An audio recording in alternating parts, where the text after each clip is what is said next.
Morning everyone. Real quick before we get into the tutorial, what's this little button? That's right, for the low price of $3 a month, you can become a member of my channel and get early access to all of my future videos. Because of this, I should be uploading a lot more frequently as well. I would definitely recommend purchasing it. Alrighty, now on to the tutorial. Roblox guns. Start off by deleting everything in a new Blender viewport. Now add in a reference image, just any 2D view of a gun. Now add a cube and start visualizing the different components of the gun. Give the cube a beautiful little mirror modifier and copy and paste a few of them around the different parts of the gun. Yes! With the back cube selected, start tracing the stock of your reference image. For the thicker bits, you may need to add in an overlapping cube. For these little grooves, I'm just copying and pasting some cubes over them, and of course for any holes in the stock, just apply the mirror modifier, trace a cube over the hole, and cut it out with the boolean modifier. For really thick bits like this one, I'm just going to add a cube to overlap the rest of the stock. After adding some more detail, adding more cubes around the stock, and shading everything smooth, it was time to move on.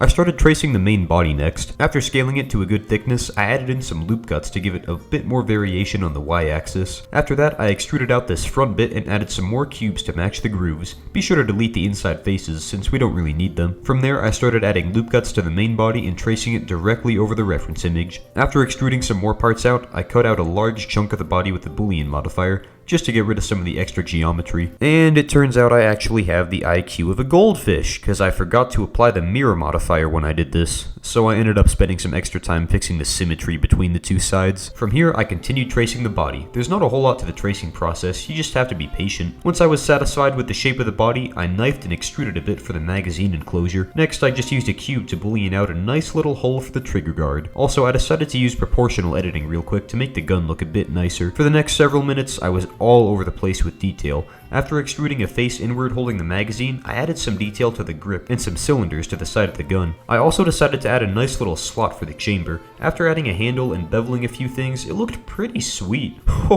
Detail, and of course, a dashing sprinkle of detail. For about 10 minutes straight, I just added random little cubes and cylinders around the side of the gun. The worst thing you can possibly do is model a plain looking gun, so don't be afraid to go crazy on this part. After that, I added in a quick little cube to trace over the magazine. I added some loop cuts, extruded it, and made sure it lined up with the reference image. And finally, I added in some nice little grooves along the side faces of it, and it ended up looking pretty dang good. And after giving the top face more cuts than a Tim Burton movie, I was ready to extrude some more grooves. After some quick beveling and scaling, the guardrail was done. For the forward grip, I just stacked some subdivided cubes on top of each other.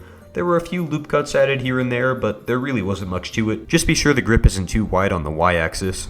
And of course, I extruded a cylinder for the barrel. I know I talked about tracing before, but for this part, I really just traced the reference image millimeter for millimeter. The trick is to make sure you extrude from the right faces and scale everything to match the reference. The scope ended up being a lot of fun to put together. I started by tracing a cube along the bottom half of the scope, and then I just shoved the cylinder inside of it. After some quick adjustments, I extruded some new faces for the sight. I made it match the reference image nice and neat, and then I deleted the two opposite faces of the main scope. And finally, I selected the edge rings of those faces and bridged them together.